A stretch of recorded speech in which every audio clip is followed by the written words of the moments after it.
el año pasado, en agosto, sí, al país le fue entregado diésel de origen ruso. Esto fue una noticia internacional. Nos Ujú. entregaron el precio del barril en $160, para ser preciso, $162. El barril, ya. La empresa estatal rusa, Rosneft, se le ofrecía a Bangladesh. Claro que hay distancias marítimas respecto de Ecuador con Bangladesh, ¿no? Entre Rusia. En el $59 el precio del barril. Imagínense la diferencia. Entonces, y la estatal petrolera ecuatoriana dijo, sacó un comunicado, hicieron todo una serie de noticias a nivel internacional que nunca más iban a recibir este combustible de origen ruso. De hecho, la empresa que nos entregó también dijo, nunca más le vamos a entregar, perdónenos.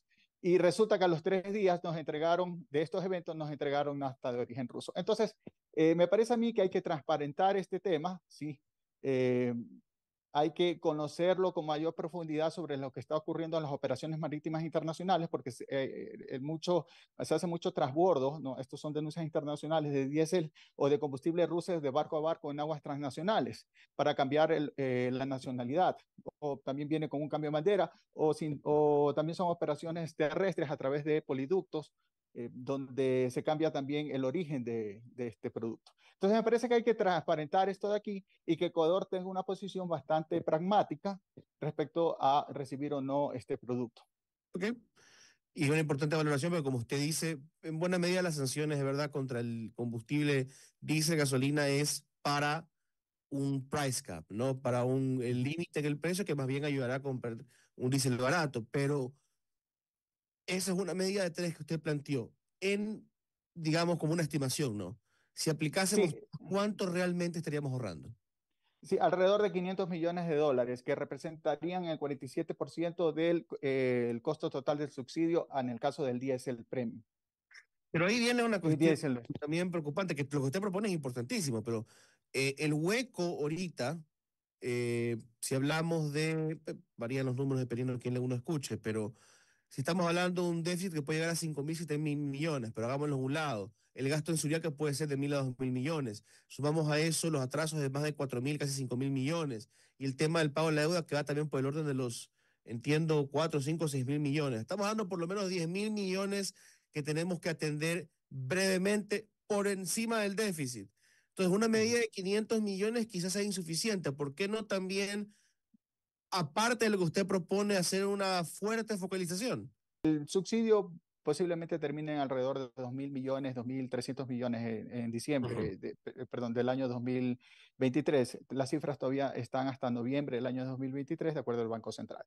Entonces, allí solamente el subsidio de las gasolinas son $457 millones entre enero y noviembre del año anterior. Para el caso del diésel suman alrededor de $1.200 millones.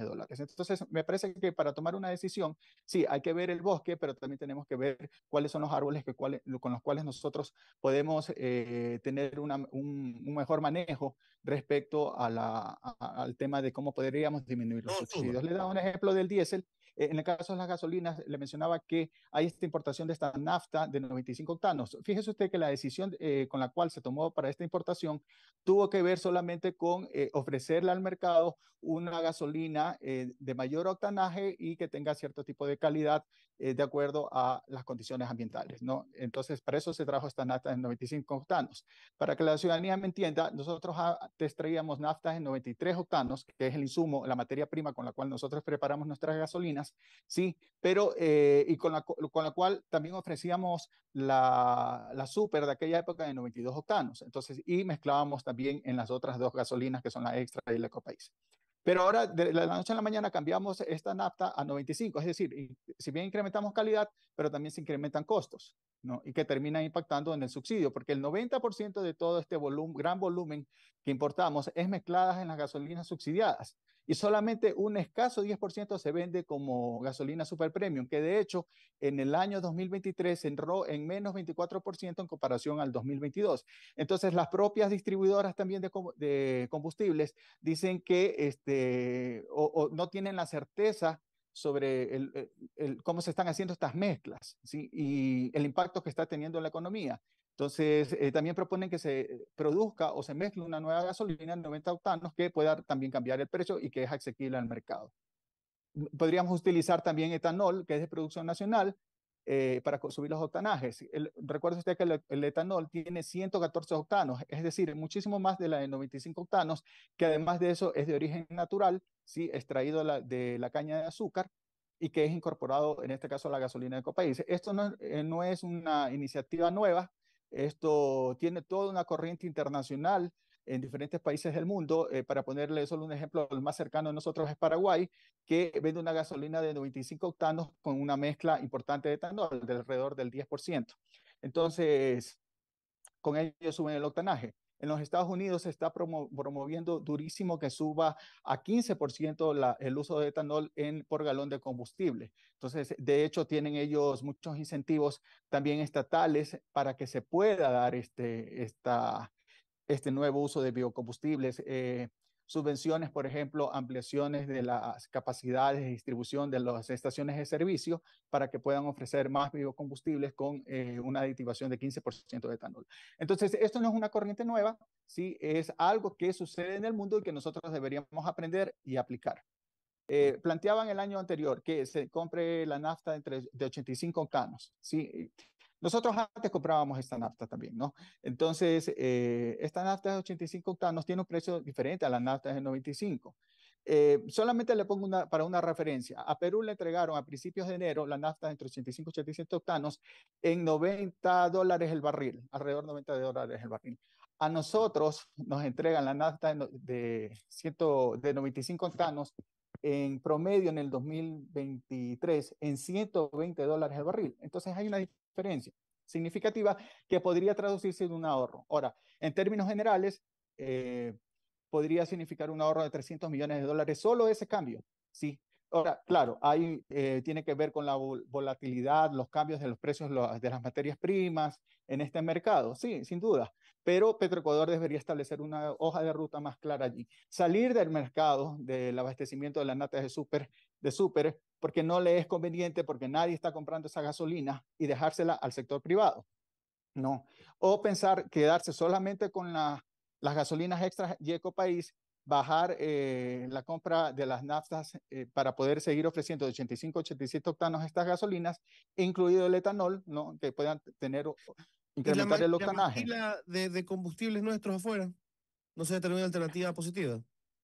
Ya, esa es recientemente salió, el presidente lo mencionó esta semana. Esta iniciativa también se mencionó el año anterior y anteriormente, perdón, valga la redundancia, tengo aquí. Aquí hay un tema puntual.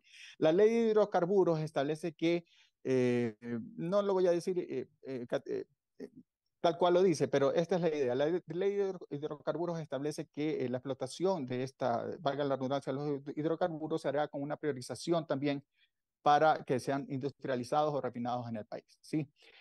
Entonces se planteó una reforma a esta ley a través de la Ley de Desarrollo Económico y Sostenibilidad Fiscal en el año 2021, ¿no? Donde se ampliaba para que el Estado pueda contratar la refinación de petróleo afuera del país, en otros países.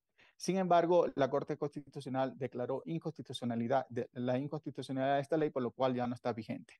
Entonces, seguimos manteniendo la ley de hidrocarburos que les mencionaba que está también, aunque no tiene una reforma, ¿sí? Pero la Constitución de la República establece también que el Estado tiene el control exclusivo sobre el sector estratégico y en este caso la refinación es un sector estratégico. Entonces, me parece a mí que frente a todos estos elementos o estas realidades jurídicas que le acabo de mencionar, el, la empresa Petroecuador, como, Claro, hay como que hablar empresa primero pública de en enmiendas hidrocarburos, constitucionales antes de tratar el tema de la maquila afuera, entonces. sabe que aquí tal vez no necesiten una enmienda constitucional o una reforma a la ley, porque finalmente lo que, lo que el Estado va a hacer es contratar, ¿no? Que alguien refine este petróleo, no es que lo va a delegar. No, o Ok. sea, finalmente el Estado sigue teniendo la misma potestad. Lo que Petroecuador tiene que hacer es preparar los informes técnicos jurídicos para establecer la hoja de ruta sobre esta materia. ¿No? Puede ser que yo esté diciendo una cuestión equivocada, que ellos tengan mayores elementos, pero tienen que plantearlos. Entonces, fíjese usted que el presidente habló que a partir de abril, entonces los tiempos están corriendo, ya deberíamos tener un conocimiento más claro sobre la hoja de ruta de esta aplicación, pero sin embargo, bueno, tenemos solamente el anuncio.